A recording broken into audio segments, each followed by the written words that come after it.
Oi, pessoal, tudo bem? Eu sou a Karina, eu vou ser uma das professoras de literatura de vocês. A minha parte vai ser de análise de obras literárias. Então, depois que o Iago passar para vocês todo o conteúdo teórico, eu vou dar uma aulinha para vocês da principal obra que a gente tem desse período literário. Bom, na semana passada, vocês viram com o Iago trovadorismo, humanismo e classicismo, certo? Essas são as nossas 3 primeiras escolas literárias portuguesas. Então, o que a gente vai fazer agora? A gente vai analisar algumas obras do trovadorismo, outras do humanismo e outra do classicismo, beleza? Para essa aula ficar menos chata, eu vou dividir ela em 3 partes. Nessa primeira parte, a gente vai falar sobre trovadorismo, beleza? Então, o que a gente vai fazer agora? A gente vai olhar 3 cantigas do período e a gente vai tentar analisar elas, beleza? Então, vamos lá.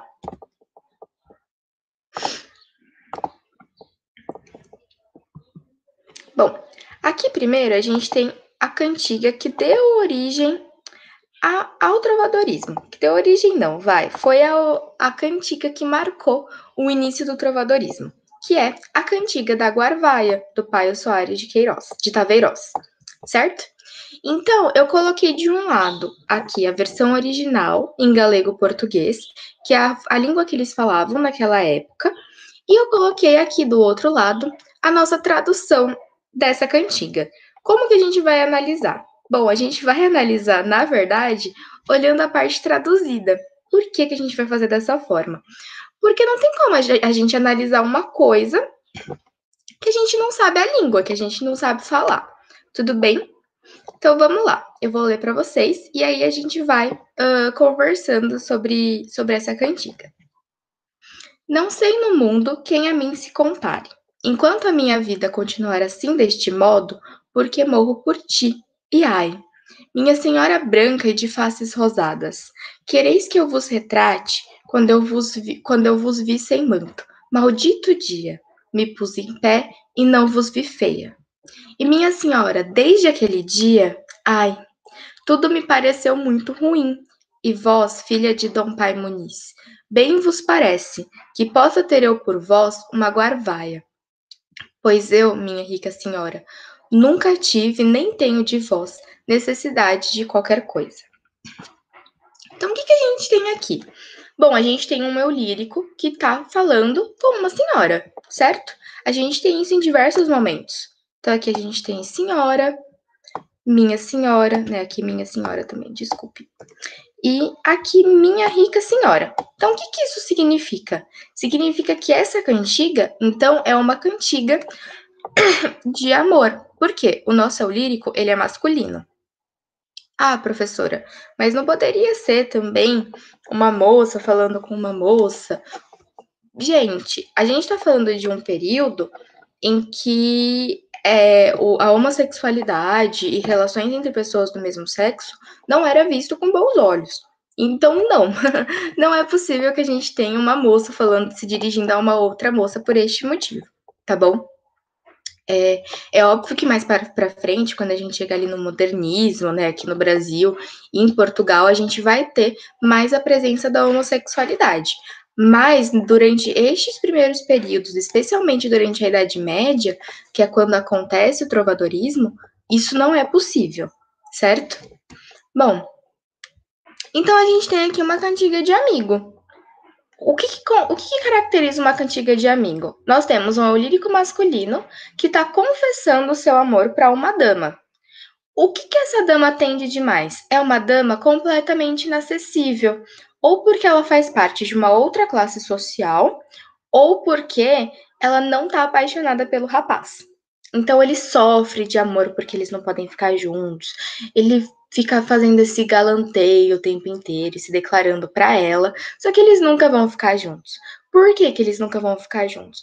Principalmente porque o objetivo dos homens naquela época não era se comprometer, era, na verdade, só declarar o seu amor e sofrer de amor. Algo que lembra bastante o nosso romantismo, né? Que os homens sofriam, morriam de amor e nunca ficavam com a moça que eles gostavam.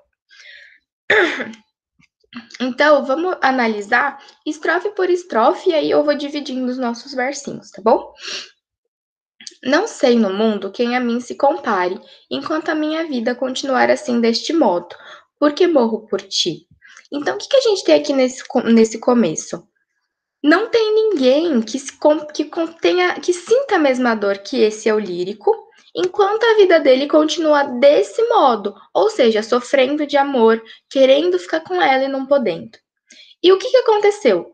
Acontece que desde o dia que eles se conheceram, e principalmente desde o dia que ele a viu sem manto, ou seja, desde o dia que ele viu essa moça sem roupa.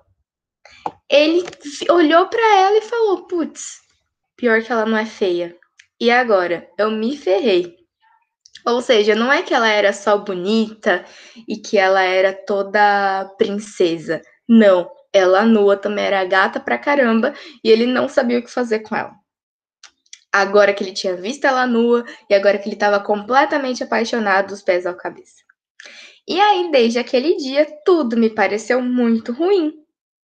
Porque parece que por ela ele tem uma guarvaia, que ele tem um sentimento, que ele tem uma queda, que ele tem um crush. Porque ele nunca teve, nem tem por ela, necessidade de qualquer coisa. Ou seja, para ele, não tem problema se ela não amá-lo. Não tem problema se ele nunca conseguir alguém que o ame. Porque tudo que importa é o amor que ele sente por ela.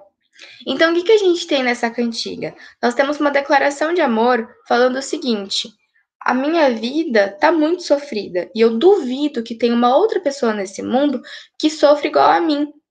Porque desde que eu te vi nua, desde que eu te vi à minha frente sem roupa, eu não te vi feia. Então, agora eu tenho um crush gigantesco por você. Só que tudo bem, porque eu não espero da vida nem de você nada.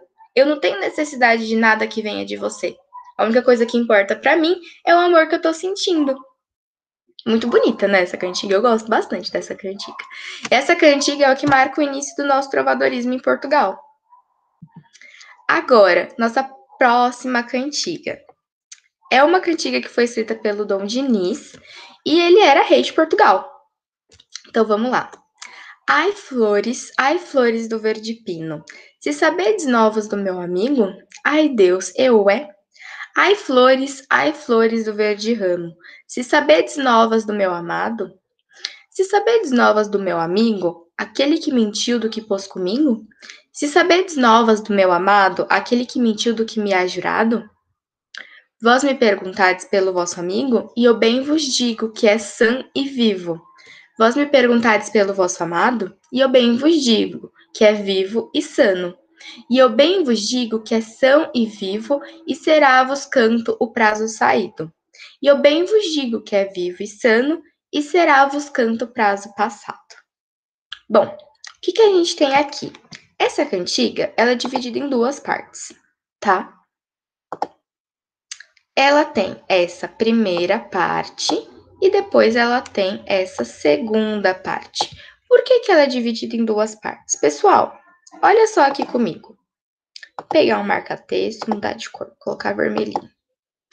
Olha só, a gente tem aqui, se sabedes novas do meu amigo, do meu amado, meu amigo e meu amado. Então, se a gente tem um eu lírico que tá falando com um homem, o que a gente tem? Uma cantiga de amigo, certo? Nós temos aqui, então, um eu lírico feminino que está se confessando as flores do verde pino e as flores do verde ramo. Porque o que caracteriza a nossa cantiga de amigo? É essa confissão da mulher à natureza, à família, à mãe, às amigas, aos animais, às plantas, tudo que for possível, ela tá reclamando pelos cantos, dizem que tá com saudade do rapaz que ela ama e tudo mais. Porque o que acontecia naquela época? Os rapazes, eles iam lutar nas cruzadas. Lembram aquelas guerras que eram travadas pela Igreja Católica para catequizar outros lugares? E aí, muitas vezes eles não voltavam e eles ficavam, ó, tempos e tempos sem dar notícia. Então, o que que isso causava? Uma angústia muito grande nas moças, porque elas não sabiam se ele já estava com outra pessoa, se ele tinha morrido, se ele já tinha criado uma outra família. Elas simplesmente não tinham notícia dele. E podia ser que ou ele tinha criado uma outra família e por isso não tinha voltado, ou podia ser que ele tinha morrido e por isso ele não tinha voltado ainda. Então era um momento de muito sofrimento para as moças, certo? E aí isso era representado nas nossas cantigas de amigo. Então, aqui o que a gente tem é isso. É uma confissão de uma moça com as flores do verde pino, com as flores do verde ramo, falando: Meu, você sabe o que aconteceu com ele? Porque eu não sei o que está acontecendo. E olha aqui o que ela fala: aquele que mentiu do que pôs comigo, aquele que mentiu do que me há jurado. Olha só, aquele que mentiu para ficar comigo e aquele que mentiu do que me jurou. Ou seja, ela tá sofrendo ainda mais porque ela tá sentindo que ele mentiu para ela e que ele foi embora e tá com outras pessoas já, certo? E aí, o que que a gente vai ter depois? A resposta do verde pino e do verde ramo, certo?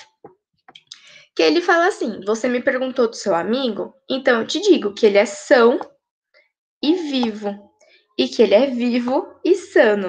Ou seja, ele tá bem, ele tá com saúde, só que ele não tá voltando. E aí o que ele fala? E eu bem vos digo que é são e vivo, e será-vos canto prazo saído.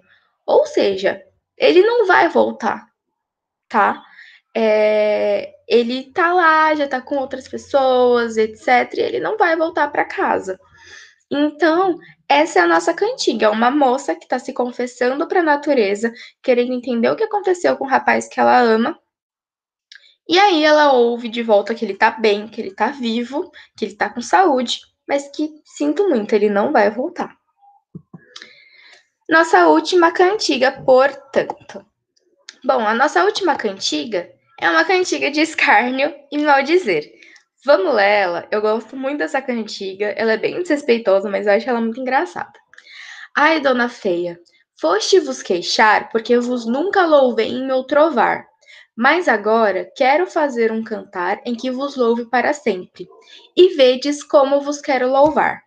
Dona feia, velha e louca. Ai, dona feia, que Deus me perdoe. E porque havedes tão grande coração, que eu vos louve de maneira justa.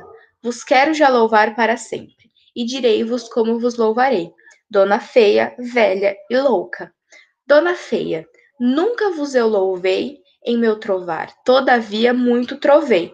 Mas agora já um bom cantar farei, em que vos louvarei para sempre, e direi-vos como vos louvarei, dona feia, velha e louca. O que a gente tem aqui? Claramente uma cantiga de escárnio, né? Porque a gente tem aí uma crítica, na verdade, indireta, ele não cita o nome da moça, mas o que acontece? Qual que é a história dessa cantiga? Era uma moça que ela reclamou muito que não estavam fazendo que esse poeta não estava escrevendo sobre ela. E aí ele vai e ele faz essa cantiga que ele fala, ó, eu não tenho outra coisa para falar além de que eu acho você feia, além de que eu acho você velha e além de que eu acho você louca. Então, é só isso que ele fala durante toda essa cantiga. No primeiro Na primeira estrofe, a gente tem ele falando que ela se queixou porque ele nunca falou sobre ela no trovar dele, ou seja, na poesia dele. Mas que agora ele vai fazer um cantar para louvar ela para sempre. E que assim, quem sabe ela finalmente vê o que ele acha dela, como que ele trovaria ela, dona feia, velha e louca. E o tempo inteiro, ó, dona feia, velha e louca, ai, dona feia,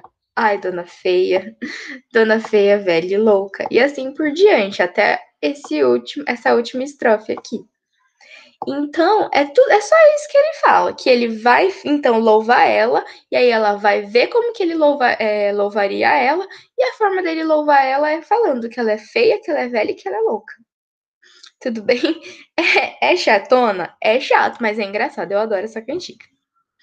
Pessoal, de trovadorismo, era isso que a gente tinha para analisar hoje, tá bom? Qualquer dúvida que vocês tiverem, vocês podem sempre entrar em contato comigo. Eu tô no grupo dos alunos. E é isso, tá bom? Qualquer dúvida me mandem uma mensagem e a gente se vê no vídeo sobre humanismo.